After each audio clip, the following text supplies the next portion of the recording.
B.A. Varghese, storage. Caesar looked to the white wall on the opposite side of the window. Though the wall looked similar to the other walls in the cube, there were small cracks here and there, visible handprints, as well as a portion of the wall near the top left that appeared blurred, as if the wall itself was smudged into the corner. Display album, Grandma. The wall blinked black and hummed and brightened with a slow illumination. Then a flicker and a flutter of images appeared.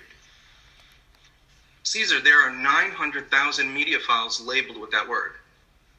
The voice, soft and womanlike with inflections, came from the wall and reverberated through the cube. Thanksgiving. Caesar, there are now 20,500. Would you like me to display a specific year? I can't remember. The ones when my great-grandmother was still alive, especially when Grandma was a young child. There are 300 files consisting of images and videos. Slideshow, 5 seconds for each image. The first image that appeared across the span of the wall was that of a thin man with light brown hair holding a carving knife and fork over a turkey. His face was not looking at the camera or at the turkey, but twisted toward the face of a woman with black hair in a flowery dress, holding what looked like a small boat of gravy. Her mouth curled open, smiling with an expression of surprise because the thin man's lips had pressed against her left cheek.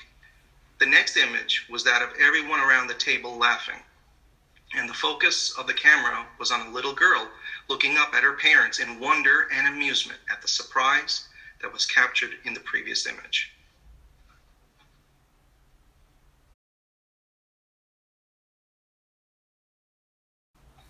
Okay, well, this story kind of takes place in the not-so-distant future, and is about a character named Caesar, who's he's kind of like an introvert, and he faces this problem of what to do with his media, all the media that he's collected over his lifetime and his grandma's lifetime, in the face of rising storage prices.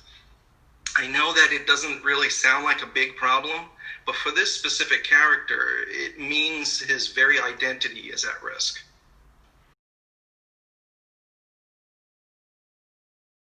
Okay, so this goes back a while. This is kind of like a thought process that I had. When we take a picture, what we're trying to do is capture that significant moment in time for the sake of our memory. And it's like, for us as a people, it's a means to relive that moment for the emotion that it brings us. So a long time ago, when we took pictures, we used film and we had to develop the film, so it was kind of costly. So we did this sparingly. But in the digital age, where we take pictures and it's effortless, we take more than that's necessary. Then over time, we have this huge amount of media, whether it's images or pictures or videos, and it becomes costly to store that stuff. So then I continue the thought process is, once we have this collection and we're no longer here, what happens to it? Who will inherit this collection? And how much will they have to pay for this? And then I thought so on, like great-grandchildren and everything. And I found it very heartbreaking that what we do for pleasure now may, in a need to preserve our memories, may become a burden for future descendants. And what if they lose it, or if they have to get rid of it? What happens? Will that alter how we're remembered if that evidence is lost? So from all that thought process and that concept, a story emerged. And that's basically the seed where I started writing this story. Well, I have a full-time job, so I have to find spaces of time here and there throughout the day to write. So I would say it took around a month to write the first draft to completion. Then it took about maybe 2 months of just going back and forth and through 5 revisions before I felt it was ready to submit to journals.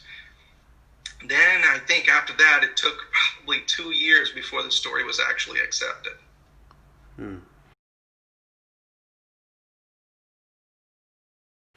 Okay. Well, this is specifically for me.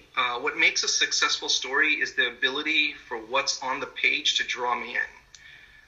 When I pick up a short story and I start reading it, if I notice that I'm continuing to read for a few more pages after the first page, then I know that there's something in that story that keeps me going. So there are other things like style of writing and great characters, sensory descriptions. They're all important. But for me, it's like a good story. Otherwise, it's what's the point of reading it if there's no story? And to me, it's like, can you classify it as a short story if there's absolutely no story involved? So that's just for me.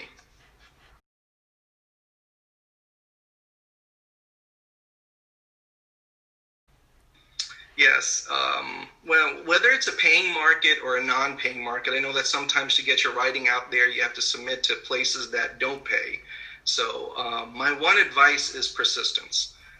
Keep submitting regardless of rejections. I know that sometimes rejections can be discouraging, especially to writers and poets out there.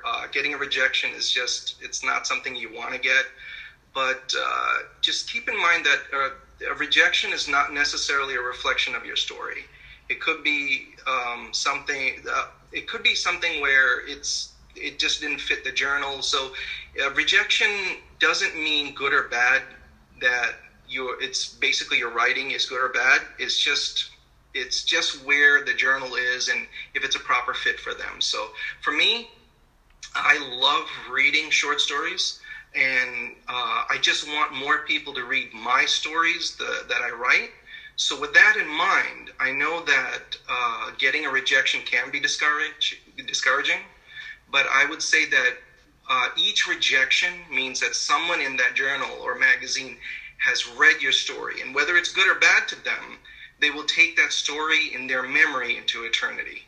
So to me, if you get 15 rejections, that's 15 people that read your short story. So I look at it as a positive thing, that just a way of getting your story out there and not getting discouraged with rejections.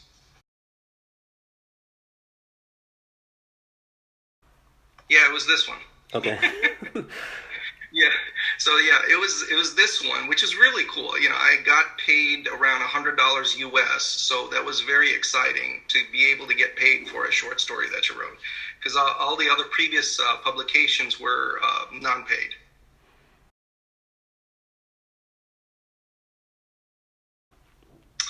Favorite classic movie? Ugh, there's like so many. I'm also a big movie buff, so I would have to say I love The Sound of Music. A lot of the classical musicals, but let's just, for the time's sake, let's just say Sound of Music. The last photo I took, well, I think it was just a picture of my family at a restaurant.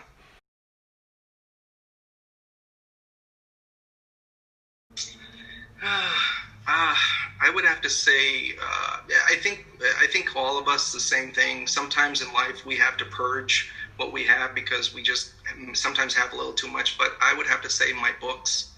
Sometimes I want to keep them, but unfortunately they take up a lot of space. So then it's like the hard task of going through books and the collection that you have and having to just throw it away. So I would say that would be the thing.